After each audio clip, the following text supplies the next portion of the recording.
presidential candidacy than multimedia veteran Glenn Beck.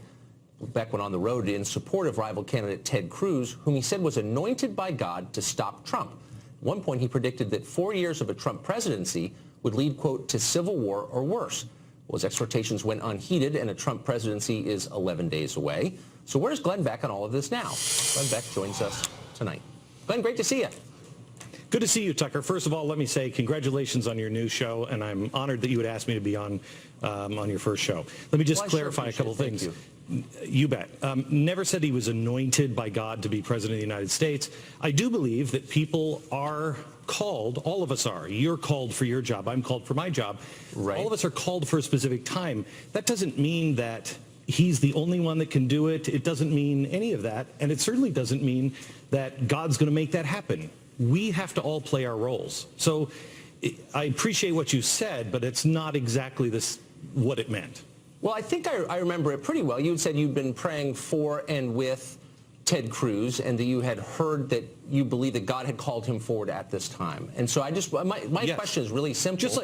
And I'm not attacking you. I'm just wondering, because he didn't win and Trump did win, did it shake your faith? And what lessons, spiritual lessons, did you take from that? No, none. I think that all of us are called by God. This kind of, and Tucker, you know this, all of us are called by God to do certain things. And sometimes those things mean just take a stand. It doesn't mean that what you think is going to work out is worked out. Just you're called for this time. I happen to believe that all of us were called at this time to take a stand in the Republic and to do the right thing. Right. But because Trump did win, and you believe that God did have a role in this election, what message do you think God is sending us by Trump's election? What does that mean, I guess, is what I'm asking. I can't speak for God. I don't know. Here's the message that I would get, that we are living in critical times, no different than we were living 8 years ago, 12 years ago. Right. Things are very tough. We should humble ourselves, including me, and perhaps be a little more gentle with each other.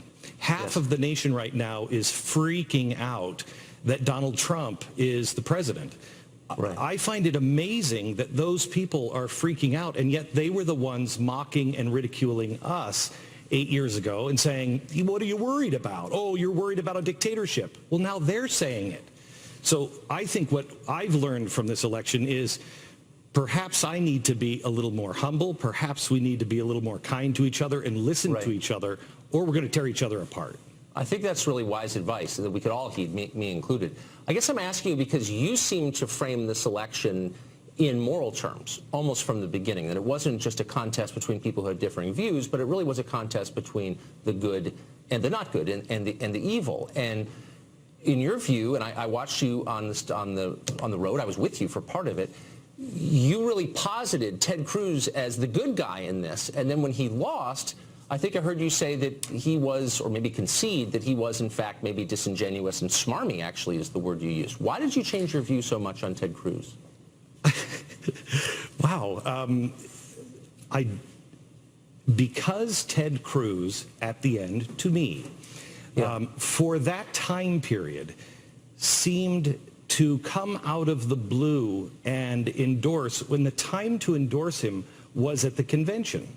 Now, I have a different point of view than he did on the convention. And if you're going to do it, you do it there, not when it appears that your guy's going to win. That just struck me as smarmy. But Ted and I are still good friends. I still believe he's a good, decent, honorable man. That's the way I felt that day when we talked. Right. So you're still in contact with him, and if he ran again, would you support him again? Yes, I would. I'm not going to endorse anybody ever again. That's probably that's good advice for all of us. Yeah. What kind of president do you think Trump will make? I don't know. I'm excited to see. I think the appointments that he has made, some of them are good. Some of the things I'm concerned about, but I haven't said anything, or I've tried not to say anything negative about him since the election. I've tried. unless there was something that was important to say. I want to see the man in action. I gave him the same thing that I said about Barack Obama.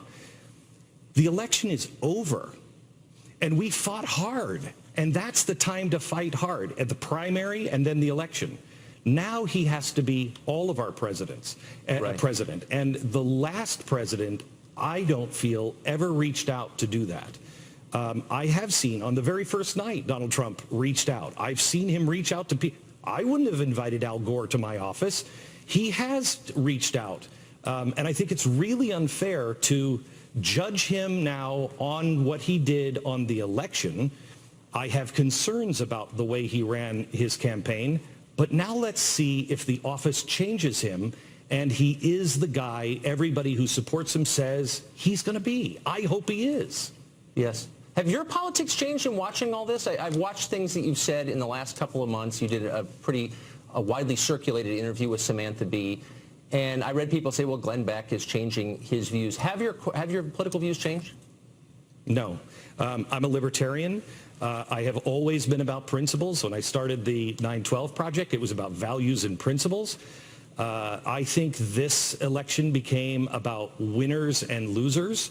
And I understand why Hillary Clinton, and the press doesn't seem to get this yet. They're still trying to figure out why Hillary Clinton lost. She lost because she was a horrible, dishonest candidate. And even the people who are raising money for her would say, I can't believe I'm raising money for her because she's so dishonest. That's why she lost.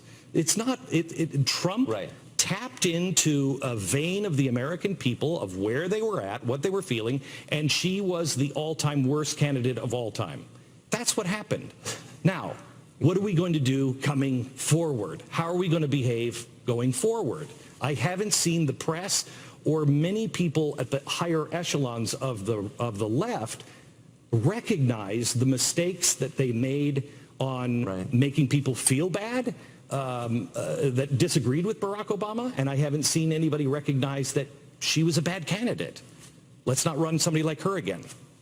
No, I think that's exactly right. So I remember one of the reasons I want to talk to you is I remember sitting in my office 8 or 9 years ago and watching you on television and thinking you were the single most talented anchor I had ever seen, and I have some sense of what it takes. You were just hitting a hole-in-one every night. Just the difficulty level was awe-inspiring, and you were pulling it off. And then you left Fox, and it seemed to get much rockier from there. You had business problems, and you had a bunch of well-publicized lawsuits, et cetera. Do you regret not having a daily cable show, or do you think it was bad for you to have one? Oh, I regret a lot of things because I overthink. I don't think regret is the right word. I would love to have your platform where you can talk to as many people as you do in one setting. However, times are changing, and I bet on the future that the future is all on the internet. And so it's just different. It's just different. Are the accounts true, or are they just nasty and politically motivated that your company, The Blaze, has had financial trouble? And oh my gosh, no. People and split with your business partner, et cetera.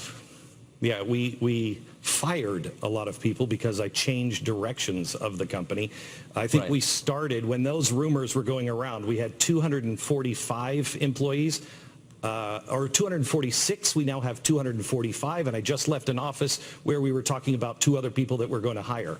So businesses changed direction, and that's what we did. Was it a poorly run company? Yeah, it was a poorly run company. Is it now? No, I don't think so. We're fine. Huh. Do you think, and this is something I've been thinking a lot about myself, do you think being in this business makes you happy? No. Has it made you happy? No. Interacting with the people has made me happy. Thinking that my voice was bigger than it is or should be, in a way that, hey, we can move people and we can change the world, in the end made me very unhappy. It's not my job. That's not any of our jobs. Our job is just to be ourselves and try to be a good example. And by doing that, Tucker, I've learned a lot in the last 5 years. and the country is more fragile, in some ways sturdier than it was. Let's take a moment and just say, we made it through Barack Obama. Who saw that one coming? Yeah. Now, so we're stronger than we were, than I thought, but we're also in more trouble in some ways than I thought at least 8 years ago. We're to a point to where Megyn leaves, and now there are people who have, instead of celebrating you coming on the air and a new point of view, they're saying she's a traitor for leaving a company. I know nobody there believes any of that. That's ridiculous to think that. We have to stop thinking of each other as traitors if we go work for someplace else or just even disagree with each other. We've got to be able to disagree. Would you recommend this business to, like, your kids? I will tell you this, Tucker, and you've done it long enough to know, and you've kept your soul. You're a good guy. So you're not a good guy? No, I don't know. I mean, I think there's a cost to everything. I wouldn't talk myself up to No. Yeah. But you're a good, from all reports that I've ever heard, and we've met a few times, but you're a good guy. So I'm not speaking generally to you, but I think this job, I wouldn't wish on my worst enemy. I wouldn't wish the fame on my worst enemy. Huh.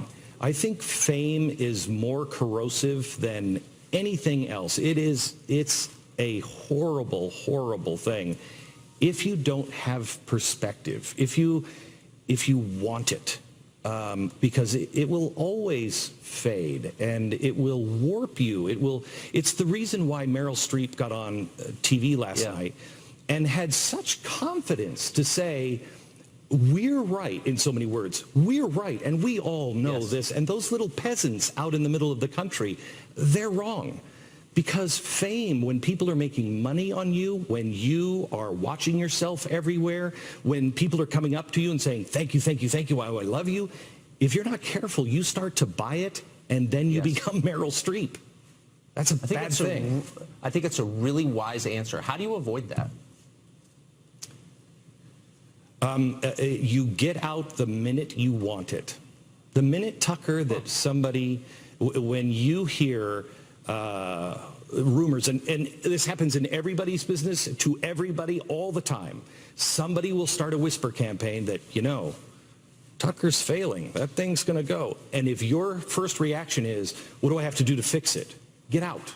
Get out. Yeah. Walk away, change, do something else. The minute you want it, I think you'll start making pacts with the devil. Want fame for its own sake? Yeah. I'm putting that on my refrigerator.